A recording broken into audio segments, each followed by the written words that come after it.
apa meragukan mempengaruhi keimanan kita. Karena satu orang yang akan menerima pertanyaan Allah itu barang titipan. Penjelasan seperti apa Pak Ustaz? Terima kasih Pak Haji. Yang pertama ingin saya sampaikan bahwa jangan cepat-cepat mengambil kesimpulan terhadap satu peristiwa atau suatu hal. Satu. Yang kedua, mari kita melihat segala sesuatu itu lebih komprehensif, lebih menyeluruh. Ya. Yang ketiga, jangan memberikan nasib kita kepada seseorang, sekelompok atau pemerintah, sehingga itu menjadi tidak adil bagi kita sendiri juga bagi orang lain. Ketika kita kehilangan mobil, kehilangan uang, kehilangan motor, kemudian kita menyalahkan Pak RW juga tidak pemerintah, ini juga tidak fair, Pak. Makanya kita harus lihat dulu seberapa kuat kita menjaga, upaya kita menjaga harta kita. Seberapa kuat kita menjaga harta kita.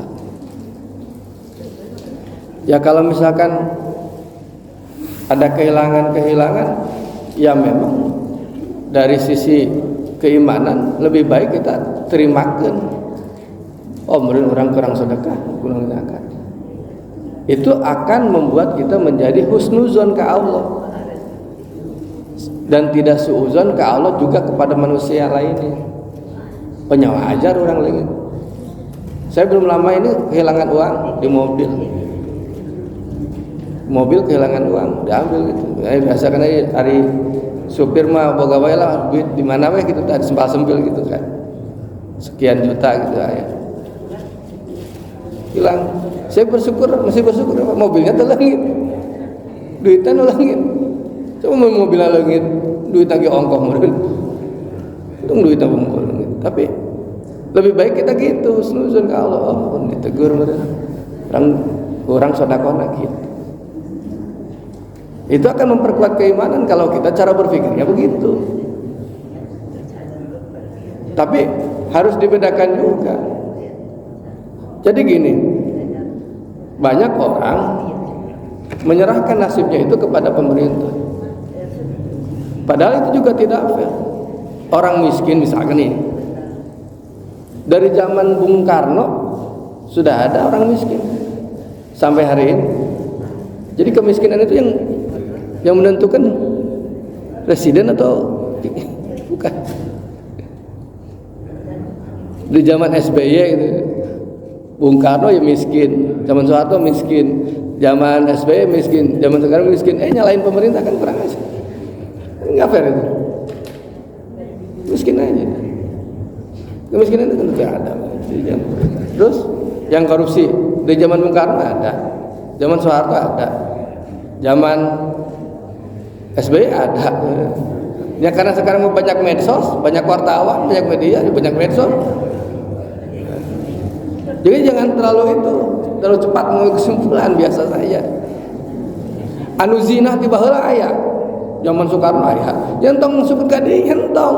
Jadi orang gitu mah jadi nemen teuing. Maksudnya nanti class action gitu. Class action itu ketika ada kebijakan yang memang secara umum dinikmati oleh masyarakat, merugikan masyarakat. Tapi kalau secara pribadi itu bukan class action, Pak. Class action itu kalau ada kebijakan pemerintah, ya, kemudian itu merugikan semua masyarakat, itu baru class action. Setahu saya gitu deh. Itu kan, tapi kan itu bukan hukum Islam, itu mah class action itu mah ruang demokrasi bahwa orang itu boleh menyampaikan pendapat. Kembali lagi, apakah mempengaruhi keimanan? Satu, iman itu ditentukan satu dari cara pandang kita. Saya ulangi nih, iman seseorang itu ditentukan atau sangat bergantung sekali pada satu cara pandang kita. Yang kedua, ditentukan oleh sikap kita. Yang ketiga, oleh tindakan kita. Nah, ketiga hal ini adalah respon terhadap apa yang terjadi. Cara pandang, sikap, dan tindakan. Nah, ketiga hal ini tergantung juga dari asupan. Kalau asupan yang masuk ke dalam pikiran kita, maka cara pandangnya apa tergantung. Cara bersikap kita bagaimana tergantung dari apa yang ada dalam pikiran kita.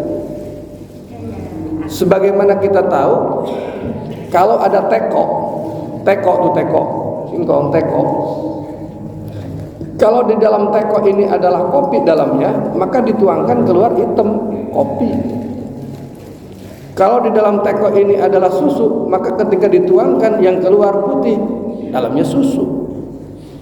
Kalau orang pikirannya kotor, maka yang keluar dari sikapnya itu pasti juga kotor dan tindakannya kotor. Karena itu, nah sekarang menjadi masalah ketika antara kopi dan susu itu sudah bergabung. Jadi kopi susu. Antara asupan kebaikan dan asupan keburukan sekarang menjadi kurang jelas. Karena apa? Karena Bapak Ibu bergurunya ke medsos. Sehingga di medsos itu tahu benar tahu salahnya nggak tahu. Maka bersikap kita ya ala medsos akhirnya. Nah, disitulah diperlukan saring iman di sini. Disitulah diperlukan saring ilmu, saring iman, ada saringan. Dan yang paling penting adalah saringan nurani kita. Itu yang disebut dengan basirah. Saringan nurani. Nurani kita nih.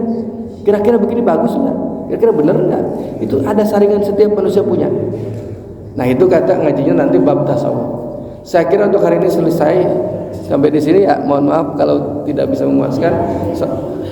Assalamualaikum warahmatullahi wabarakatuh.